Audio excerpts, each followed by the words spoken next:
What is up, Premier Planet? This is Danny Dixon here, and I'm continuing the CM Punk reports. Coming back at you with another installation of the CM Punk report.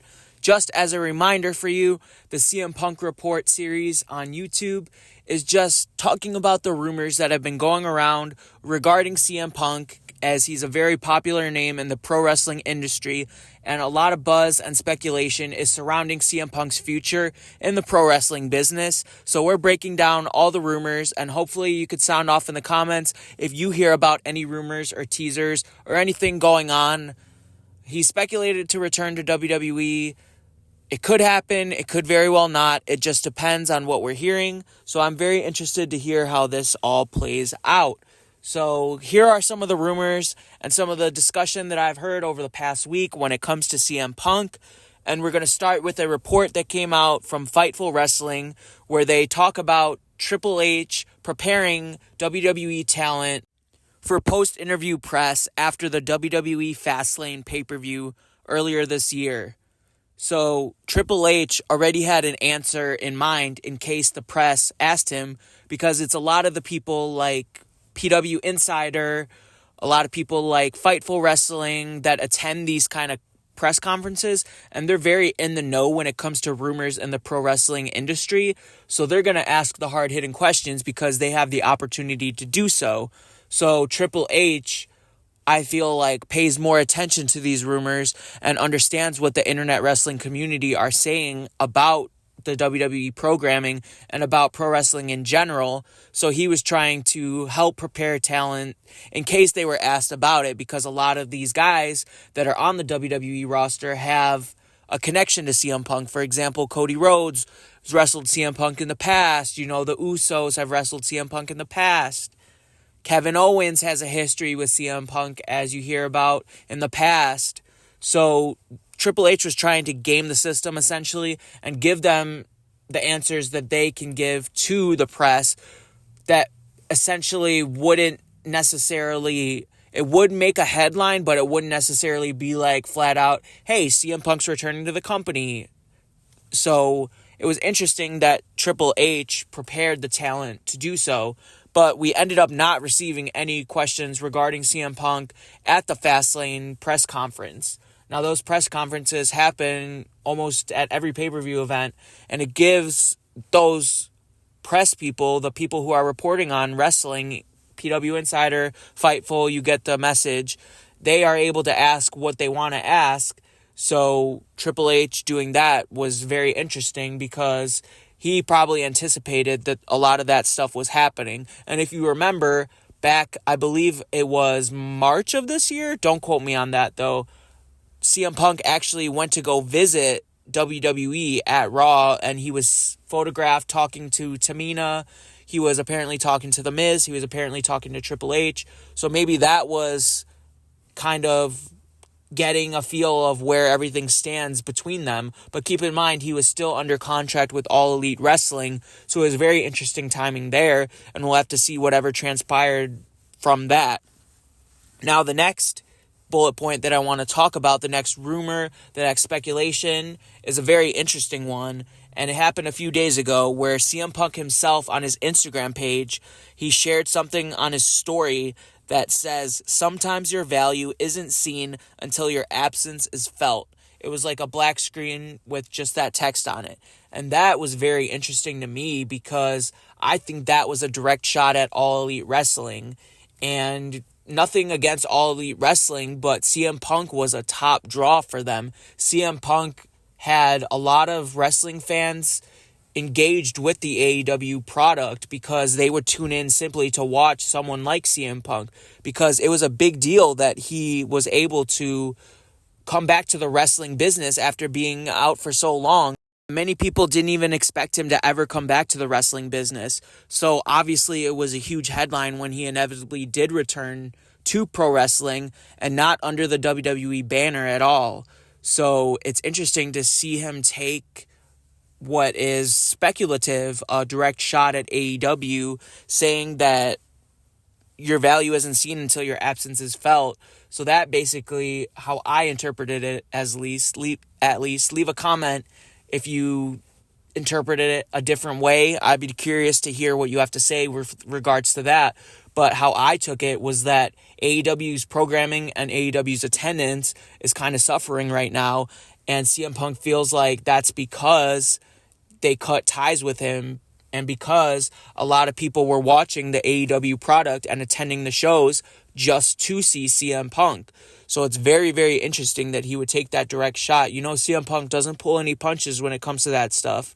So it's interesting to see him take that shot and see where it goes from that. There's some people who might just say, oh, he's bitter. Oh, he's crabby. Oh, he's just saying how AEW was basically a crap hole to work for. But if you read between the lines, maybe that's showing brand loyalty to a different company. And maybe he's trying to show that maybe everything's not always rainbows and unicorns when it comes to the pro wrestling industry. You always hear about CM Punk being such an advocate for wrestlers unionizing and coming together, but he said that wrestlers are too arrogant or too selfish to form a union. Maybe that could have solved a couple of the problems that he had with WWE in the past. We'll have to see what time will tell, but as of right now, I don't recall any pro wrestlers are unionized, but CM Punk has been advocating for that for years.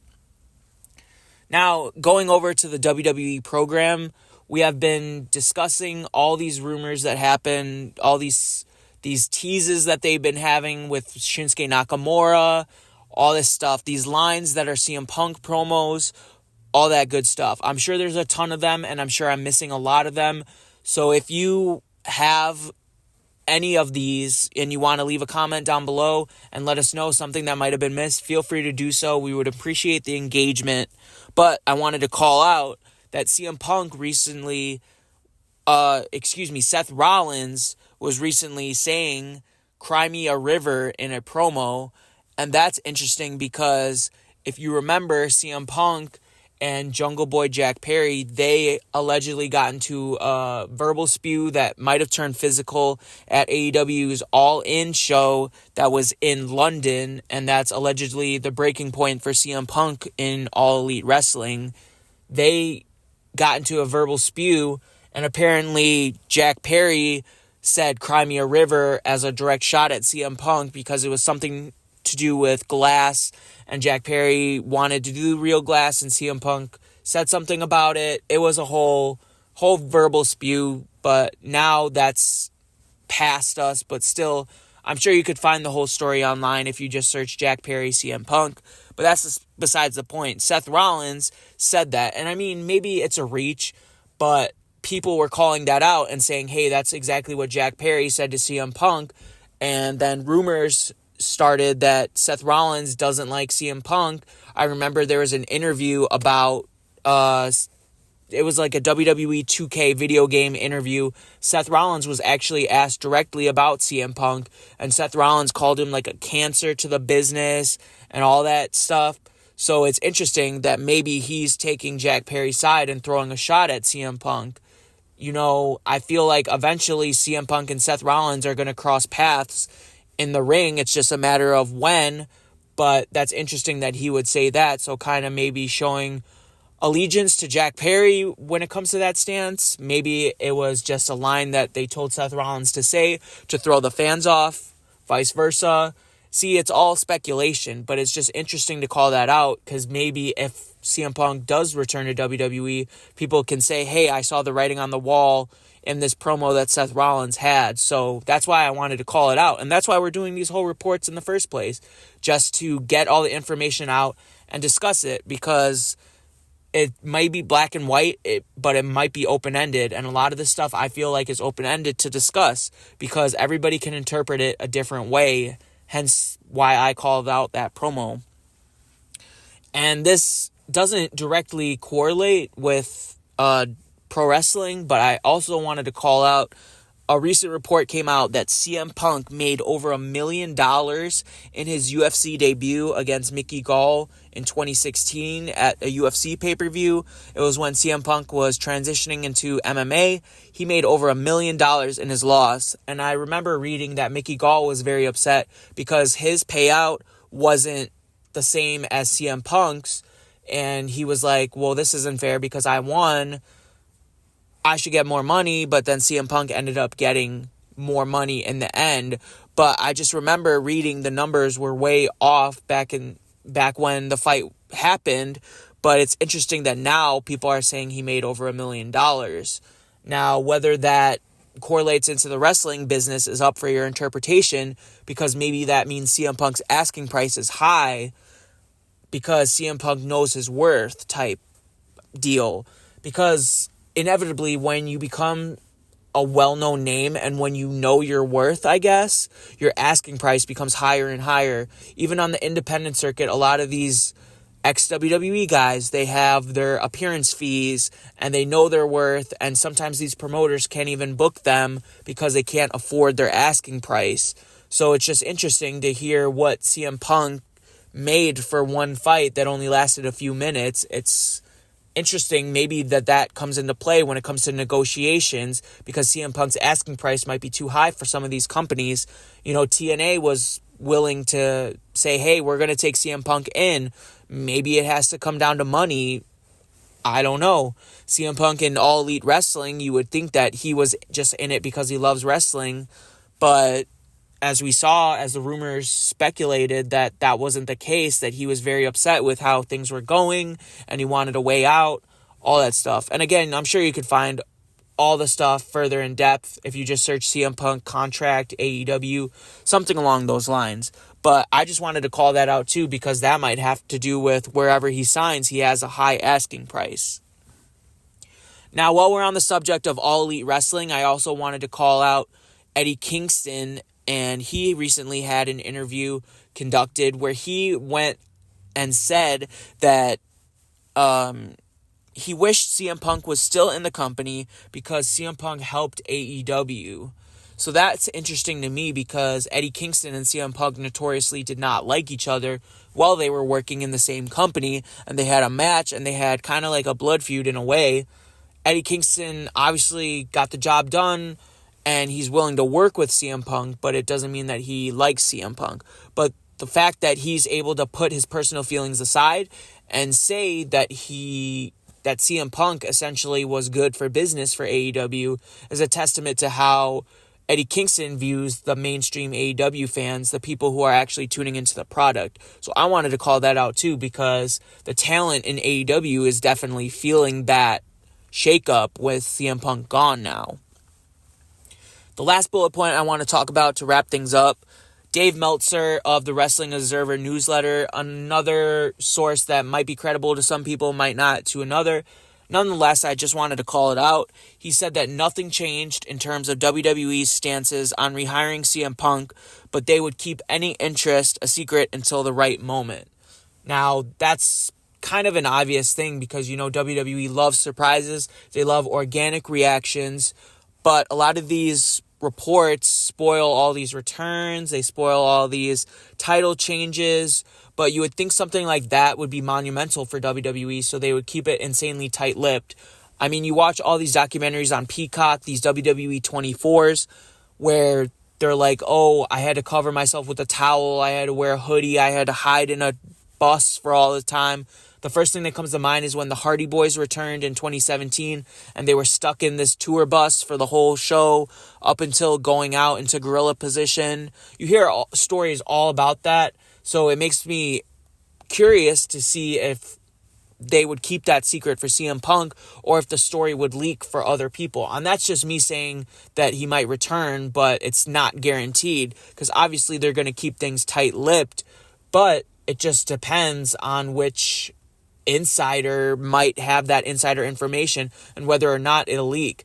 I would think that eventually it would get out, but that's just me predicting and speculating. But that's exactly why we're doing this whole series, just to predict and speculate and discuss and have opinions about this man that's so polarizing in the pro wrestling industry.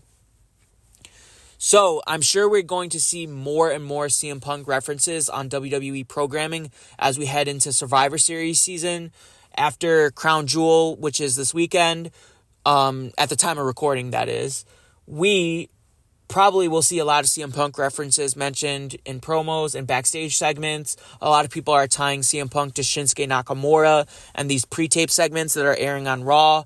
It'll be very interesting to see how things play out. So if you notice a CM Punk reference, it doesn't even have to be in WWE. If you watch Impact, if you watch New Japan, if you hear CM Punk referenced, if you hear a line that CM Punk said in one of his past promos, feel free to leave a comment. We would appreciate your engagement. And we will continue doing these series as long as the rumors are running rampant, as long as he's a name that keeps getting discussed, because that's what this series is all about. So with that said, guys, we are going to close it out with talking about PPW, Premier Pro Wrestling, and what you can do to support Premier Pro Wrestling, because, as we mentioned in our first episode, Randy, the head trainer at Premier Pro Wrestling, the guy who does it all pretty much, he gave CM Punk his first handful of matches when it was the NAWF prior to Premier Pro Wrestling, and CM Punk is respected by majority of our locker room, and we want you to know that we stand with Punk. So with that said, we do have a t-shirt that says we stand with Punk. If you agree with it, make sure to check it out. It's on our Redbubble. Just search Premier Pro Wrestling on Redbubble to find that. We would appreciate it. And we would also appreciate you coming out to our shows. Every Saturday night, we are in a new location in Rockford, Illinois. The address is 3839 Broadway in Rockford, Illinois. The former Napa Auto Parts. We would appreciate if you came on out, see some of the hardest working individuals in the Chicagoland area, and make sure you like, subscribe, all that good stuff, and hopefully CM Punk might return to the wrestling business sooner than later. This is Danny Dixon signing out.